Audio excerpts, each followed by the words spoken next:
On y va. Bonjour à toutes et à tous. Alors aujourd'hui, je vais vous parler de la société de l'obéissance. Beaucoup d'entre vous auront vu sur les réseaux sociaux cet avis qui disait en substance que la pandémie avait servi de première expérience au niveau mondial pour imposer à tout le monde un système tyrannique et que cette expérience est effectivement concluante. Les peuples se comportent comme un troupeau de moutons qui suit les instructions sans broncher, même si les ordres qu'il reçoit proviennent de personnes particulièrement incompétentes et sont dépourvus de toute justification. Cela dit, il y a quelque chose de profondément inexact dans ce propos. En présentant ce qui s'est passé comme une expérience, on laisse entendre qu'il y aurait des expérimentateurs, un groupe qui aurait voulu expérimenter, organiser tout cela pour que ça se passe de cette manière, pour que les gouvernants donnent certains types d'instructions, voire même, tant qu'on y est, qu'on aurait agi volontairement pour que le virus se répande sur Terre. Ce genre d'affirmation ou de suggestion n'est pas acceptable. Cela relève purement et simplement de la théorie du complot. Rien dans cette affirmation ne repose sur le moindre début de preuve, et l'on se garde bien d'ailleurs de suggérer qui serait le groupe maléfique qui aurait comploté pour nous imposer le virus et puis le confinement. Non, personne n'a ourdi de complot pour nous soumettre. À y réfléchir un petit peu plus, de façon plus approfondie, l'absence de grands complots, c'est peut-être pas une si bonne nouvelle que ça. Parce que le résultat est quand même le même. D'abord, nos gouvernants ont, dans presque tous les pays, choisi d'ignorer les libertés les plus fondamentales et ont imité presque sans nuance le système de la Chine communiste, un des États les plus totalitaires de la planète. Ensuite, il faut bien dire, nous, citoyens européens notamment, n'avons pratiquement pas bronché. Nous nous sommes inclinés devant les ordres des autorités. Pourtant, comme l'a magistralement montré il y a quelques jours un professeur de droit de l'Université de Liège dans une carte blanche parue dans la Libre, même les formes n'ont pas été respectées et la notion d'état de droit que l'on nous vante sans arrêt est continuellement ignorée.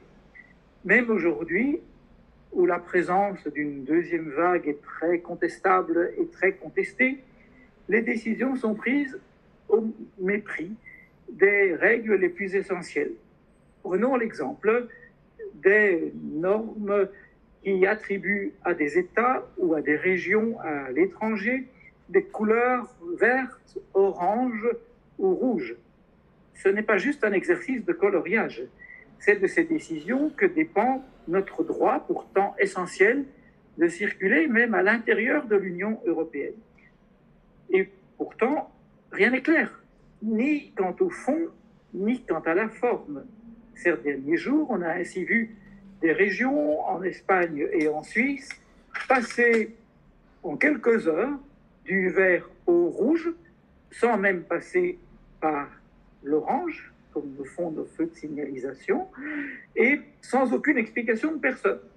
Pourtant, pour certaines d'entre elles, qui sont repassées du rouge au vert 3 jours plus tard, toujours sans passer par l'orange et toujours sans passer par la moindre explication, l'erreur initiale est manifeste, évidemment. Cela a bouleversé les vacances de milliers de personnes, mais personne parmi nos autorités ne daigne s'excuser ou même expliquer. On en est même à se demander qui prend ces décisions. Les couleurs sont indiquées sur le site du ministère des Affaires étrangères. Mais celui-ci nie en avoir pris la décision. Il se présente comme une simple courroie de transmission. On désigne alors le Céléval. Le Céléval est une cellule d'information qui serait chargée d'évaluer les pays 2 fois par semaine. Alors pourrait-on savoir qui a donné un tel pouvoir à une cellule toute informelle? Dans notre système de séparation des pouvoirs, l'exécutif est composé du roi et de ses ministres, et ceux-ci sont responsables devant le Parlement. Le Céléval n'est, à ma connaissance, pas composé de ministres et on voit mal comment il peut s'arroger le pouvoir exécutif, ni comment un organe exécutif qui n'est pas responsable devant le Parlement peut tout simplement exister dans un pays qui connaît la séparation des pouvoirs. Enfin, un des principes essentiels est que les décisions administratives qui portent atteinte à des droits, c'est le moins qu'on puisse dire ici, doivent être publiées, pas sur un site internet, mais au Moniteur belge, ce passionnant journal que nous sommes tous censés lire tous les jours et dont nous devons retenir tout le contenu, bien entendu, puisque nul n'est censé ignorer la loi. Mais le site des affaires étrangères, ce n'est pas le Moniteur belge, et nous ne sommes par conséquent pas censés connaître le contenu de ce site. Et il ne se conçoit d'ailleurs toujours pas, dans un état de droit, de devoir se soumettre à des décisions qui ne sont pas motivées. Or, le seul endroit où on peut les trouver, c'est le fameux site des affaires étrangères, où on voit quels pays, quelles régions sont vert, rouge ou orange, mais sans la moindre explication, sans la moindre motivation. Une décision administrative non motivée, c'est une décision arbitraire. Le pire, c'est que personne ne s'en plaint, malgré l'importance des préjudices subis. Cela ne peut s'expliquer que d'une seule manière. Les peuples sont anesthésiés, pas seulement à cause de la crise du confinement, mais plus globalement, parce que nous avons pris l'habitude, même en dehors de cette terrible crise, de voir les autorités multiples régir une partie de plus en plus importante de notre vie. Donc nous trouvons ça normal, tout simplement. Même d'ailleurs dans une période qui serait normale. Sans une terrible pandémie, il est devenu très difficile de trouver une seule activité humaine, en Belgique par exemple, qui ne soit interdite, soit réglementée, soit soumise à une autorisation, soit conditionnée, soit taxée, tout simplement.